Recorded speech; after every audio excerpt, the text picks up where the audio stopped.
అందరికీ నమస్కారం. మనకి రాశులు, మన రాశి ఎట్లా ఉంది ఏంటి, ఇప్పటికైనా సరే ఈ నెలలో అయినా సరే మనకి మంచి మహర్దశ వస్తుందా, మంచి రోజులు వస్తాయా, లేదా పోయిన నెలలో లాగానే ఈ నెల కూడా అనేక రకాల ఇబ్బందులు పడుతూ ఉంటామా, మనకేమన్నా కలిసి వస్తుందా, ఇటువంటి ఆలోచనలన్నీ కూడాను మనకు ఉంటాయి. మరి అసలు ఎప్పటికప్పుడు ఈ ప్రతి నెల మన రాశులు ఎందుకు చెక్ చేసుకోవాలి అంటే, ఏదైనా చెడు జరిగేది కనుక మన జాతకంలో ఉండుంటే, మన రాశిలో ఉండుంటే, దాన్ని ముందుగా తెలుసుకోవటం వల్ల ఆ చెడు నుంచి ఎట్లా తప్పించుకోవచ్చు, ఏ మార్గాలు ఉన్నాయి అనేది మనకు ఆలోచనలు వస్తూ ఉంటాయి. తద్వారా ఆ చెడు నుంచి తప్పించుకునే మనకి మంచి జరిగే అవకాశాలు కూడా మనం ఏర్పాటు చేసుకోవచ్చు. ఏ భగవంతుని నమ్మితే మనకు మంచి జరుగుతుంది, ఎలా నమ్మాలి, ఆయన ఎలా పూజించాలి. ఈ నెలలో మనకి గ్రహాలు బాగలేదే అనుకుందాము. బాగలేకపోతే ఏ దేవతని, ఏ గ్రహాన్ని ఆరాధిస్తే మనకి ఆ గ్రహాలు మనకు అనుకూలంగా మారుతాయి. మంచి చేయకపోయినా పర్వాలేదు, కానీ తీవ్రమైన చెడు చేయకుండా మనల్ని ఉపశమనానికి కాస్త మరీ ఎక్కువ కష్టాలు, ఎక్కువ ఇబ్బందులు పడకుండా కొద్ది గొప్ప ఉపశమనాన్ని కలుగజేసేటానికి ఆస్కారం ఉంటుంది. అందుకే మనం ఎప్పటికప్పుడు కూడా మన గ్రహస్థితి ఎట్లా ఉంది, జన్మ నక్షత్రాలు అవి ఉంటే దాని ప్రకారంగా రాశులు చూసుకోవచ్చు. లేదు జన్మ నక్షత్రాలు ఏం లేవండి అనుకున్నటువంటి వారు ఎవరైతే ఉన్నారో వారు నామ నక్షత్రం అంటే వారి పేరు మీద మొదటి అక్షరం నుంచి వచ్చేటువంటి రాశి ఏదైతే ఉందో ఆ రాశిని చూసుకోవాలి. తద్వారా ఆ రాశిలో మనకు ఎప్పుడు ఎట్లా ఉంది అనేది మనకు ఎట్లాగూ తెలుపుతున్నాం కాబట్టి దాని ప్రకారంగా మనం ముందుకు ఆ నెల మొత్తం కూడా ముందుకు వెళ్ళొచ్చు. ఇకపోతే తర్వాత మనకి ఉగాది కూడా వస్తూ ఉంటుంది కదా. మరి ఉగాది అప్పుడు సంవత్సరం మొత్తం కూడాను చూసుకుంటూ ఉంటాం. సంవత్సరం మొత్తం ఓవరాల్గా ఎట్లా ఉంటుంది, రాజ్యపూజాలు ఏంటి, అవమానాలు ఏంటి, ఆదాయం ఎంత, వ్యయం ఎంత, ఇట్లా చూసుకుంటూ సంవత్సరం మొత్తానికి అది ఉపయోగపడుతుంది. ఈ నెల మాత్రం ఏ నెలకు ఆ నెల, ఈ అంటే 12 నెలలు చైత్రం, వైశాఖం, జ్యేష్టం, ఆషాఢం, శ్రావణం, భాద్రపదం, ఆశ్వీజం, కార్తీకం, మార్గశిరం, పుష్యం, మాఘం, పాల్గం, ఇలా 12 నెలలు. ఈ 12 నెలల్లో ఏ నెలకు ఆ నెల ఎట్లా ఉంటుంది ఏంటి అనేది చూసుకోవడానికి మనకి ఇది ఉపయోగపడుతుంది. ఈ నెలలో కొంచెం చెడు ఉందనుకుందాం, చెడు ఉంటే దాన్ని తప్పించుకోవచ్చు. మంచి ఉందనుకుందాం, దాన్ని ఎట్లా స్వాగతించుకోవాలి, ఆ మంచిని ఇంకా మంచిగా ఎట్లా పెంచుకోవాలి, తద్వారా ఆ మంచి మన ఆ నెల మొత్తం కానీ లేకపోతే తర్వాత వచ్చే నెల కానీ మనకి ఎట్లా ఉపయోగపడుతుంది, ఆ మంచి ద్వారా వచ్చేటువంటి లాభం ఏదైతే ఉందో మనకి, మన పిల్లలకి, మన కుటుంబం మొత్తానికి ఎట్లా ఉపయోగపడుతుంది, దాన్ని మనం ఎట్లా లాభంగా చేర్చుకోవచ్చు, ఇటువంటివన్నీ కూడాను తెలుసుకోవాలన్నమాట. అందుకే మనం ఏ నెలకు ఆ నెల రాశులు చూసుకొని ఈ నెలలో మన రాశి ఎట్లా ఉంది, ఎంత భాగం మంచి ఉంది, ఎంత భాగం చెడు ఉంది, ఎవరెవరిని కలవచ్చు, ఎవరెవరిని కలవకూడదు, కలిస్తే వాళ్ళతో ఎట్లా ఉండొచ్చు, కలవకపోతే పరిస్థితి ఎట్లా ఉంటుంది అని మనం కొంత ఆలోచనలోకి చేసుకోవచ్చు అనమాట. అందుకే మనం ఏ నెలకు ఆ నెల రాశులు చూసుకునేది. ఆ విధంగా చూసుకుంటూ చక్కగా మనం ఈ రాశిలో ఏ దేవతను ఆరాధిస్తే మంచిదో ఆ దేవతను ఆరాధించడం వల్ల ఆ దేవత అనుగ్రహము లేదా ఆ గ్రహాల యొక్క అనుగ్రహాన్ని పెంపొందించుకొని మనకు వచ్చే చెడుని తగ్గించుకొని మనకు వచ్చేటువంటి లాభాన్ని మనకు అనుకూలంగా మార్చుకొని సుఖంగా ఉండటానికే ఏ నెలకు ఆ నెల రాశులు చూసుకుంటూ ఉంటాము.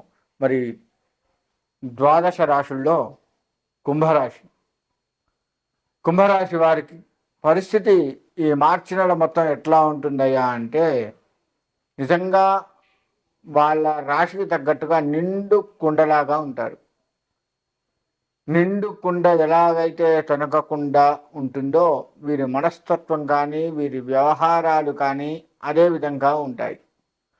అయితే ఈ రాశివారి మనస్సు ఇంకా ఎట్లా ఉంటుందయ్యా అంటే, నిండుకుండ ఒక రాశిగా ఆ కుండలో ఏదైనా ధాన్యాన్ని కనుక పోస్తే ఆ ధాన్యం ఇట్లా మనం కుప్పగా పోస్తాం కదా, కుండలో కుప్పగా పోస్తే కొద్దిగా రాలి కింద పడుతుంది కదా.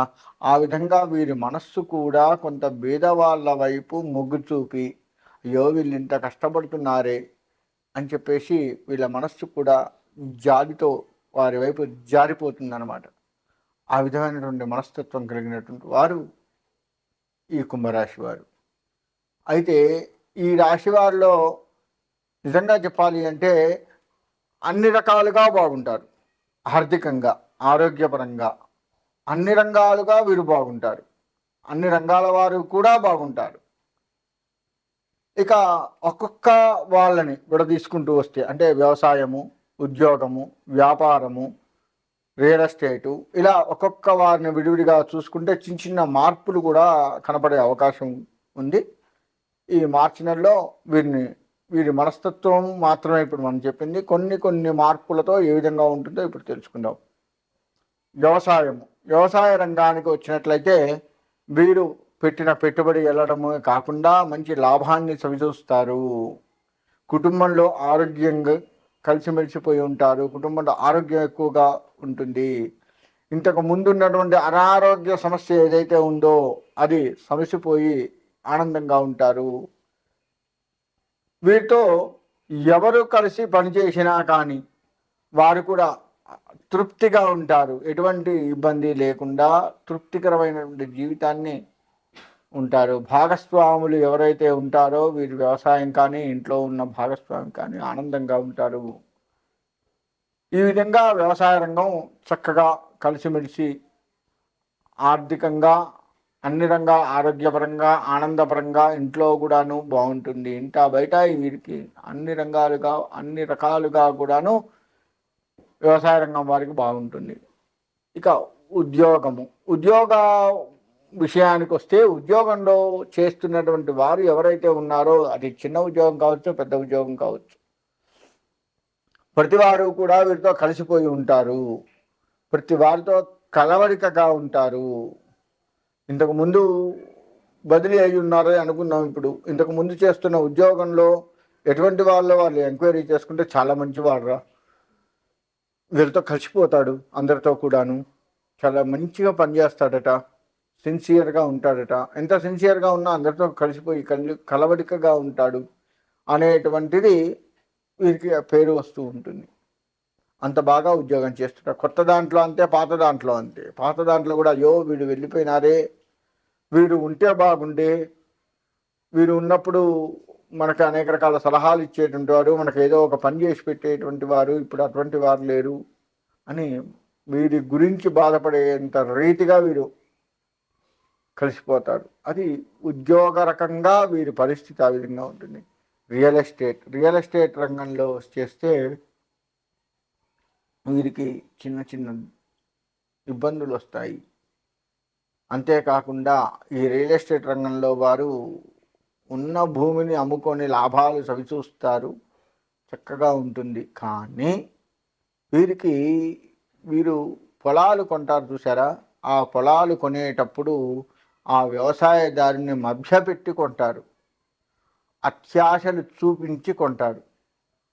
ఉదాహరణకి 1 కోటి రూపాయలు వస్తుంది, ఈ ఎకరం మాకు ఇచ్చేసేయి, మేము 1 కోటి రూపాయలు ఇస్తామని వ్యవసాయదారుడికి ఆశ చూపిస్తారు. 1 కోటి రూపాయలు అనగానే అప్పటి వరకు ఆయన సంపాదించిందన్నీ 1 కోటి రూపాయల కంటే ఎక్కువే, కానీ విడివిడిగా వచ్చేసరికి అది లెక్కకు అందలేదు. ఒక్కసారి 1 కోటి రూపాయలు చూసేసరికి ఆశ పుట్టి తను అమ్మేస్తాడు.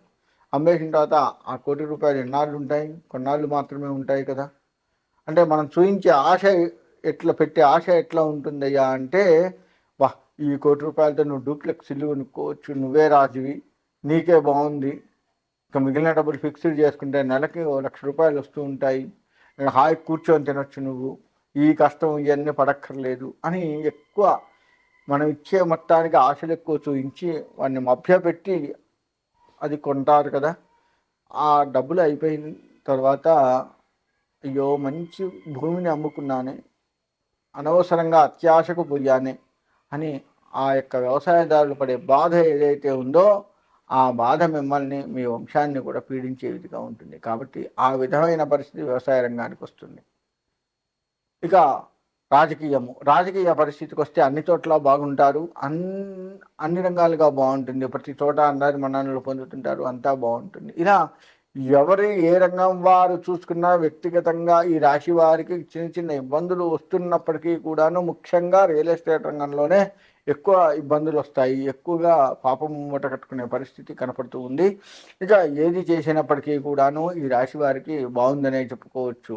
కాబట్టి చక్కగా ఆ నరసింహస్వామి వారి అనుగ్రహాన్ని పొంది మీరు ఉండాలి. ఉద్యోగస్తులు, వ్యాపారస్తులు అందరూ కూడా బాగుంటారు. విద్యార్థులు కొద్దిగా శ్రమను వహించి చదవండి, ఇంకా బాగుంటుంది. ఈ విధంగా చేసినట్లయితే మీకు అన్ని రంగాలుగా బాగుంటుంది. నరసింహస్వామి ఆరాధన చేస్తూ మీకున్న మంచిని కాపాడుకుంటూ ఉండాలి. ఆ నరసింహస్వామి మీ యందు ఉండి మిమ్మల్ని కాపాడాలని కోరుకుంటూ సెలవు తీసుకుంటాను.